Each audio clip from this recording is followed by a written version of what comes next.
superior shape fans and humans, how you doing today? Christian writes, questions on the convex system. Hello, Jared. Hope all is well. I ordered a lapping plate from you recently and it should be coming soon. He's talking about my little stupid invention. This is this 9x11 piece of aluminum that's got an elliptical concavity in it. Wanted to send this email with a few questions to make sure I was getting the most out of the system. Currently setting up a 5K Naniwa as the aggressive stone and the Naniwa 8K as the less aggressive stone. I also have an 8x3x1/2 surgical Arkansas. I might lap later. Okay, question number 1. For the final stone, would using the longer diameter side of the plate for both the long and short axis make sense? So the arc would have a 25-foot diameter on the long and short axis? Or does the shorter radius going sideways help fill the gap between pre-finisher to finisher?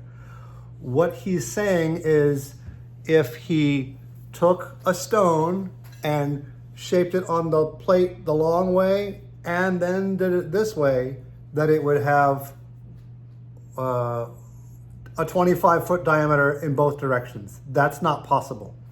The stone shaping plate is an ellipse, and it's always an ellipse.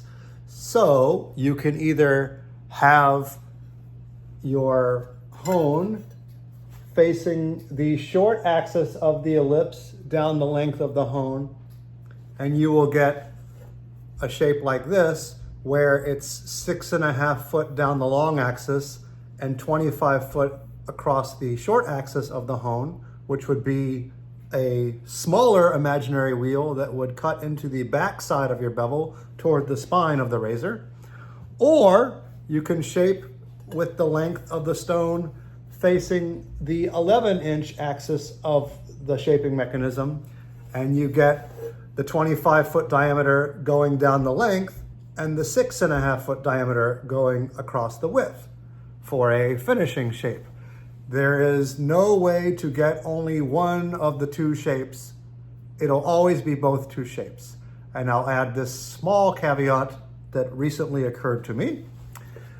If you wanted a spherical shaped stone that had a diameter of the sphere that was exactly halfway between this shape and this shape, you could hold the little stone caddy corner like this. And if you went like that, the plate is still carving in two different ellipses, but because your stone would be shaped this way, I believe you would end up with a 15-foot circular surface on the top. That would be something you could use as an intermediary shape. But you can't only get one of the shapes. You're stuck with both of the shapes all the time. 6.5 foot the long way and 25 foot going across is a great first step stone, and then 25 foot the long way and 6.5 foot going across is a great finishing stone. Let's go to question 2. I see myself getting a more aggressive stone than the 5K in the future for the start of this process. Looking at the Shapton Rockstars, do they have a stone called Rockstar now? Okay, I guess they do. Would you suggest a 500 grit, 1K grit, or maybe 3K grit? Or should I just find a Washita and maybe a conical for a natural bevel thinning system? Out of those Naniwas, out of those Shaptons, I should say, I would choose the 1000 stone as my 6.5 foot axis stone. But the Washita and some conicals that have high speed and a pretty good muddy texture are spectacular as a first step stone. For example, this one that's for sale on the site is a La Venette, and I use it all the time now. If it gets sold, I'll just clean up the surface and send it along. It's a Venette and it's fast, but it's not a hard glassy one. It's more of a kind of soft Venette that when you get a little bit of slurry on there, the 6.5 foot diameter shape has, the steel cutters in the water ahead of it, and it cuts really fast. If you could find one and you don't mind shaping it because it's no fun, the Norton Lily White Washita or the Norton #1 Washita is a tremendous step one, shape 6.5 foot, and I'll show you something real quick here.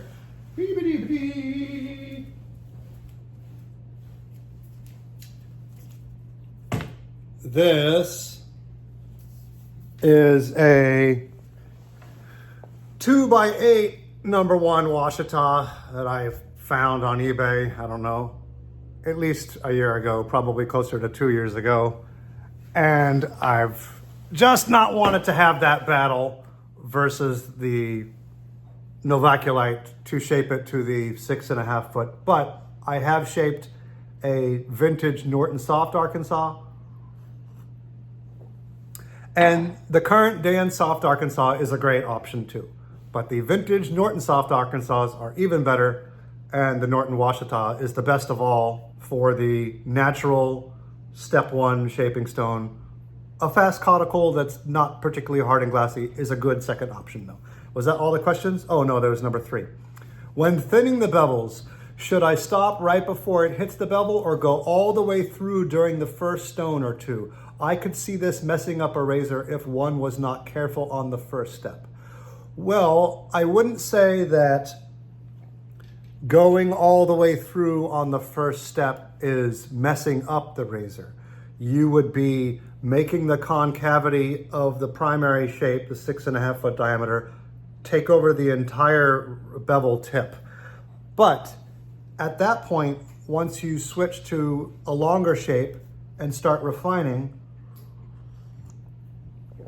in theory, you are reducing the length of the bevel because you didn't leave anything on the table for the 25 foot diameter to have to cut through before it got to the actual apex. It would just immediately go to the apex at that point, and it would start to ever so slightly, like water melting off of a glacier, reduce the width of the razor from the back to the tip. In a perfect world, I don't want to leave anything on the table with that. I want to do all of my sharpening starting from the back of the razor, the shoulder of the bevel, and using the coarsest grits and the smallest shape wheels at the beginning, thinning the bevel, and then switching to finer grits that are longer shapes. So for me personally, I want to use the first step only until I can see with a loop that the first step is taking over the majority of the incumbent bevel. It doesn't have to take over the entire bevel because when you switch to a longer shape, because what's left over is so thin, it works really fast. Now in my case, you've watched my videos, perhaps I have that long caudicle that's shaped as a cylinder that's like, I don't know, 19, 20 foot diameter, something like that.